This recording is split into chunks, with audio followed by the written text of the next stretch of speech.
how do we explain the apparent discrepancy between Deuteronomy 24:16 and Ezekiel 18:20, the passage listed above, the passage actually listed by Pelagius. So let's go and read that verse, those verses, to understand what is really the problem, right? Deuteronomy, let's read Deuteronomy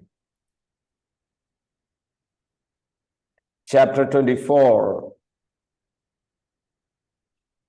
Deuteronomy 24, verse 16. Fathers shall not be put to death for their children, nor children put to death for their fathers. Each is to die for his own sin. All right. Okay. Look at that statement. Look at the statement there. The statement that we have,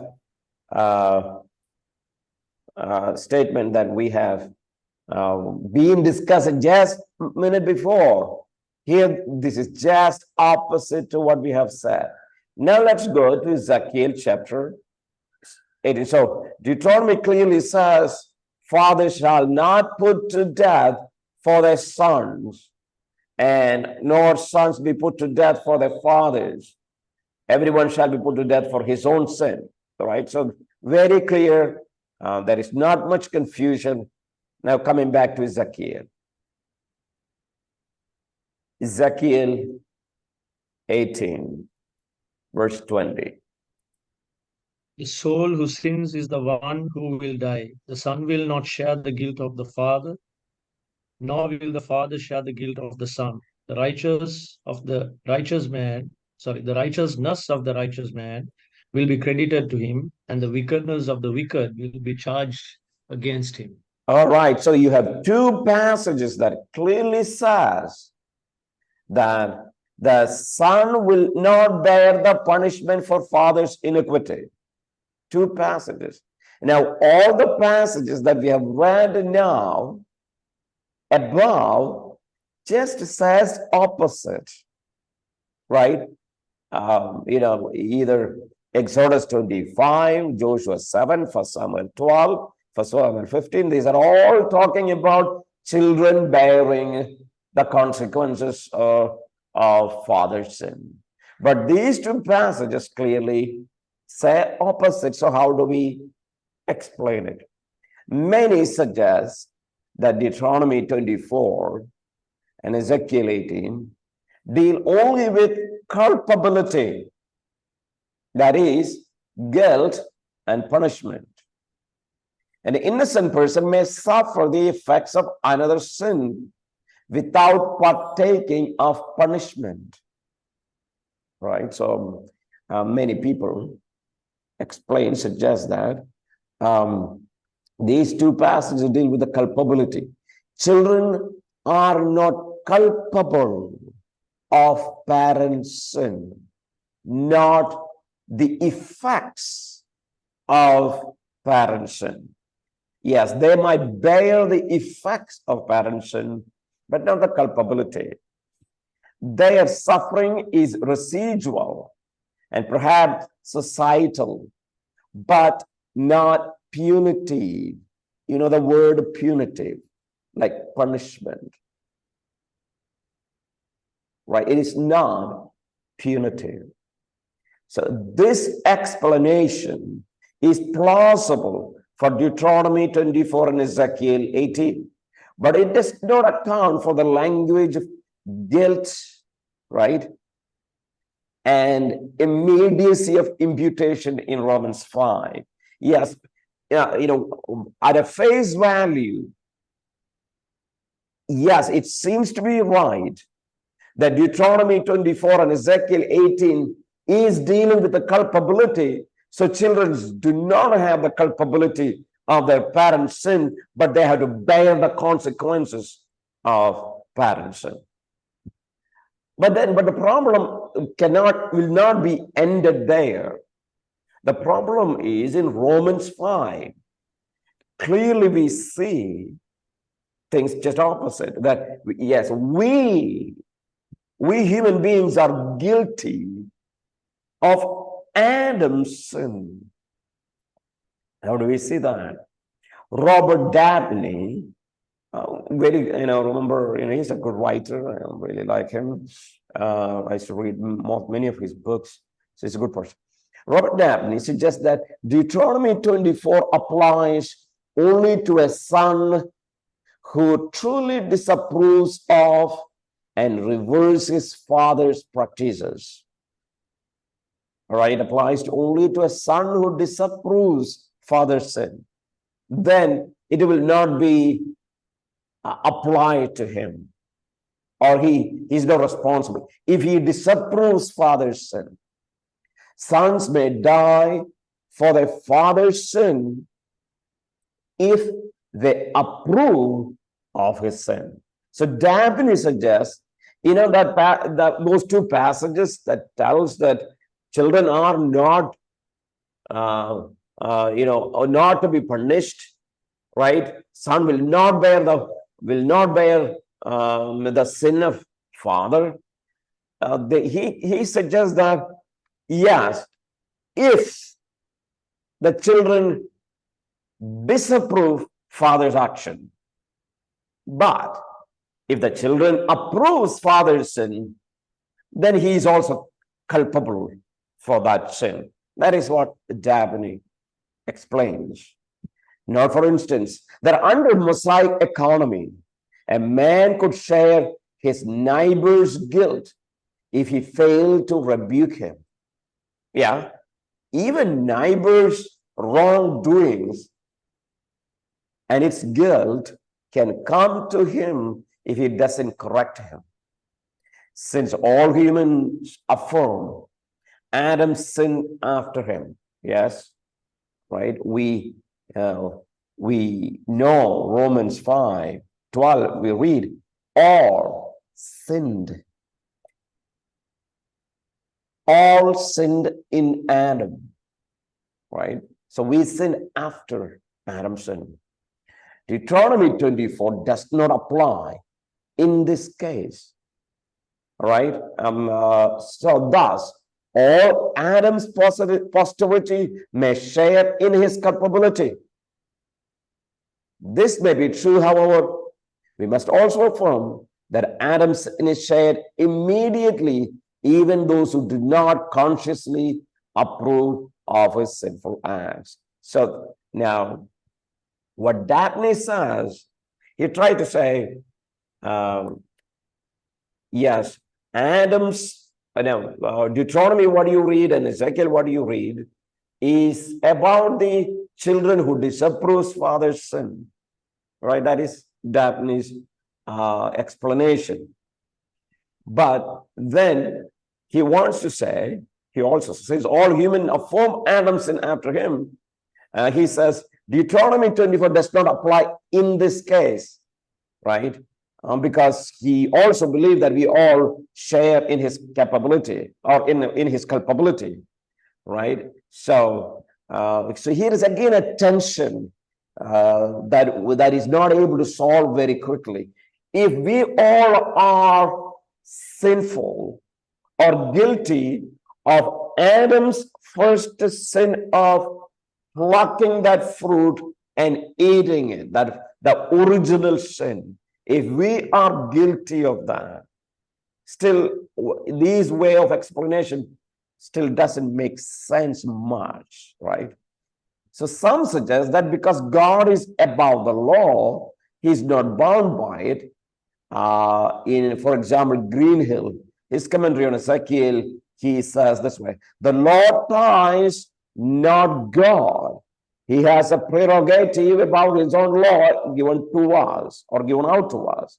They do and must tie us, not God. We may not do contrary unto them.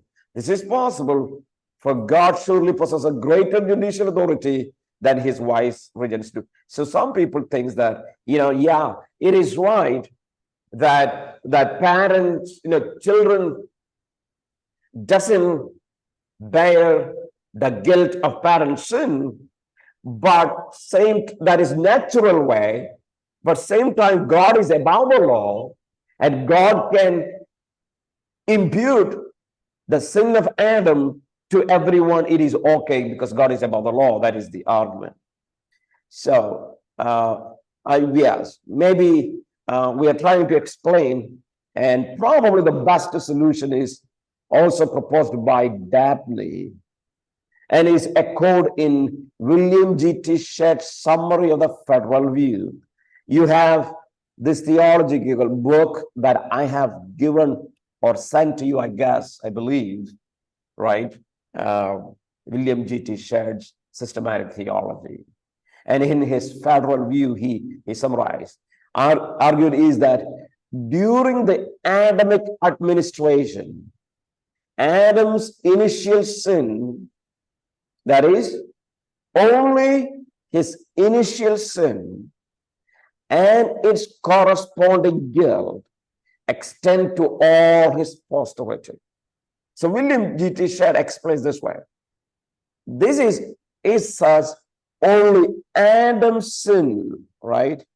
Adam's sin is applied to all the people, not other sin.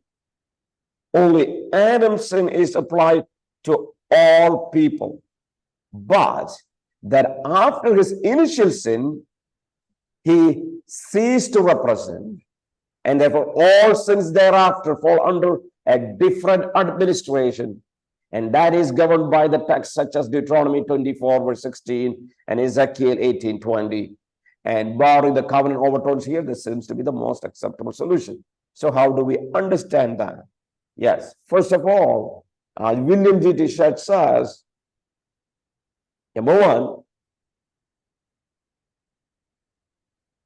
Adam's sin, when Adam represented the entire human race in the beginning, right? Because God created whole human race in Adam. And at that time, right, the sin that Adam committed, because we were in the loins of Adam, and therefore Adam represented all of us, Adam's sin is imputed to all of us, right? All human race. That is only Adam's sin. And therefore, it may be better to suggest second explanation coming from Dabney, right? Second thing. What is the second thing? As Dabney suggests, that yes, Deuteronomy 24:16, Ezekiel 18:20, yes, children are not culpable, right? Culpable means what? Responsible for parents' sin. We should say, yes, Dabney is right in explaining that they are not responsible for father's sin, provided that they disapprove father's sin, right? The story with Achan was that even though Achan's sin, it was entire family was partaking in that sin because they all covered it out and got killed. So they approved father's sin. So it is better to say with the damn. So, but that is one thing, and Adam's sin imputing to us is different thing, right? It's completely different thing because Adam represented the entire human race, but our parents doesn't represent the rest. Like they're not like Adam. They don't represent the entire human. And therefore, the way that we understand this text is that yes, and this is a question that many people would ask, right? Many people would ask. I have heard or I've been asked this question several times. Do you know, Bible says that God will punish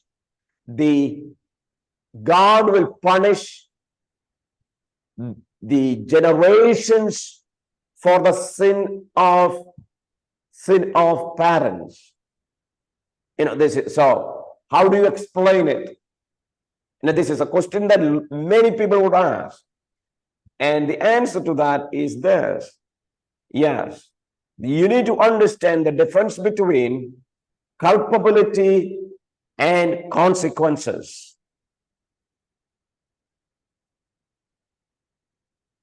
Culpability and consequences.